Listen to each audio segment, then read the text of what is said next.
Привет! Обсудим 5 типов людей, кому противопоказано интервальное голодание. Всем перечисленным группам стоит соблюдать здоровое кето. Говоря о голодании, я имею в виду максимум двухразовое питание без перекусов. Если вы едите 3 раза в день, пусть даже без перекусов, это не интервальное голодание, ведь это 3 приема пищи.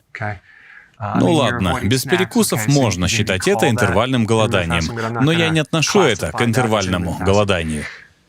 При беременности я советую есть трижды в день. Конечно, перекусывать не советую, и нельзя сильно урезать калорийность. Еда должна быть питательной.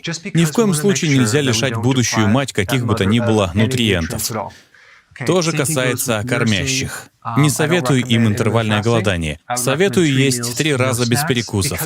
Поскольку младенец берет у матери питательные вещества, нельзя лишать маму питательных веществ. Номер 3. Худые люди с нейродегенерацией. Я о том, что если у вас болезнь Альцгеймера или Паркинсона, очень хрупкое телосложение и худоба, интервальное голодание может вызвать проблемы. Я рекомендую есть 3 раза в день и потреблять в день 10 или еще меньше граммов углеводов. А не от 20 до 50. Нужно снизить углеводы и заставить тело работать на кетонах. Клетки мозга обожают кетоны. 4. Грудные дети. Кормя ребенка грудью, вы не ограничиваетесь 2 разами в день. И вообще нельзя его ограничивать. То есть, когда ребенок голоден, вы его кормите. Маленькие дети. Я не рекомендую для них интервальное голодание, но и сладкого им давать не следует. Здесь нужно здоровое кето и альтернативные сладости. Ведь когда дети растут, им требуется чуть больше питания, чем взрослым. Номер 5. При пищевых расстройствах, анорексии или булимии. У меня есть отдельное видео, где я рекомендую особое интервальное голодание. Я объясню один момент. Большинство людей с пищевыми расстройствами налегают на углеводы. Как только они перейдут на кето, им быстро полегчает. Особенно здоровая версия кето, восполняющая нехватку любых нутриентов, тут же поднимет им настроение и даст таким людям больше контроля над собственным телом и повысит их самооценку. Это поможет. И когда симптомы уменьшатся, думаю, будет очень полезно перейти с 3 приемов пищи в день на 2. Важная причина, по которой я рекомендую это, особенно страдающим булимией, в том, что это существенно улучшит общее душевное состояние, настроение, питание нейронов в головном мозге. Конечно, анорексикам нельзя советовать ограничить питание, но им стоит начать со здоровой версии кето. Еда трижды в день без перекусов. И уже затем начинать переход, когда у них уже будет меньше деструктивных порывов. Еще один вопрос, который мне задают, что если у меня гипогликемия? Можно ли мне интервальное голодание? А какие у вас варианты? Есть 6 раз в день? Но это и породило данную проблему. Когда вы едите часто, вы провоцируете выброс инсулина. Вы лишь на время подавляете гипогликемический голод, но через час проблема возвращается. Лучшее решение проблемы — интервальное голодание, вводимое плавно и постепенно, с большим количеством здоровой и питательной еды и здоровыми жирами. Вы заметите, что тяга к разной еде и голод отступят, а уровень сахара стабилизируется. Так можно исправить гипогликемию, ведь причина — это инсулинорезистентность. Что насчет тревожности? Принесет ли интервальное голодание стресс? Опять же, начинайте постепенно, с 3 приемов пищи. Добавьте больше жира, чтобы дольше сохранять сытость.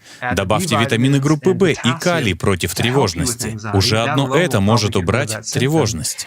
Затем постепенно вводите интервальное голодание, и ваш стресс уменьшится. Это помогает надпочечникам, а не вредит им. Это не экстремальное состояние. Что экстремально для организма, так это скачки сахара вверх-вниз. Вы не переводите организм на другое топливо. Тут нет ничего экстремального. Теперь о расстройствах сна. Что интересно в интервальном голодании, это то, что оно полезно для мозга. Потребность во сне снижается. Многие обнаруживают, что им больше не нужно спать по 8 часов. Даже я сам могу обходиться где-то 6 часами сна и прекрасно себя чувствую весь день. Еще интервальное голодание со здоровым кето очень помогают при апное. И вы похудеете, а это также облегчит дыхание в задней части гортани. Так что это не противопоказание. А что насчет этой темы про женщин и гормоны? Иногда можно слышать: вам противопоказано голодание, ведь оно вредит женским гормонам. Как раз наоборот. При синдроме поликистозных яичников, когда андрогены в избытке, интервальным голоданием вы снижаете инсулин, а также андрогены. А это очень полезно для женщин с синдромом поликистозных яичников. Есть масса других успехов у женщин, страдающих от бесплодия. Они начали кето с интервальным голоданием, победили бесплодие и смогли родить. У женщин с проблемами цикла, обильными и тяжелыми менструациями после голодания все нормализуется. Что я заметил, когда я слышу жалобы вроде «У меня проблемы с гормонами, я на интервальном голодании». Они делают то, что называется 5 на 2, что по сути означает, что 5 дней в неделю они едят более-менее все, что хотят, а потом голодают или хотя бы ограничивают калории до 500-600 на 2 дня. По мне, это нездоровая практика. Когда вы снижаете калории на 2 дня, а потом возвращаетесь к обычной еде на 5 дней, это сводит на нет все результаты, которые вы получили. Я советую соблюдать интервальное голодание ежедневно. Ешьте 3 раза, затем 2 раза, а потом можно даже 1 раз в день. Но не стоит входить в этот режим 5 на 2. Я не удивлюсь, если это нарушает ваш гормональный баланс, просто потому что вы едите все, что хотите в эти 5 дней. И даже в эти 2 дня вы голодаете неправильно, вы лишь снижаете калории. Получается по-настоящему нездоровое голодание. Спасибо за просмотр. Увидимся в следующем видео. Пока вы здесь, мы подготовили для вас новый документ о том, что есть на здоровом кето. Его можно скачать на нашем сайте, в описании есть ссылка на скачивание. Это бесплатно. Скачивайте и читайте.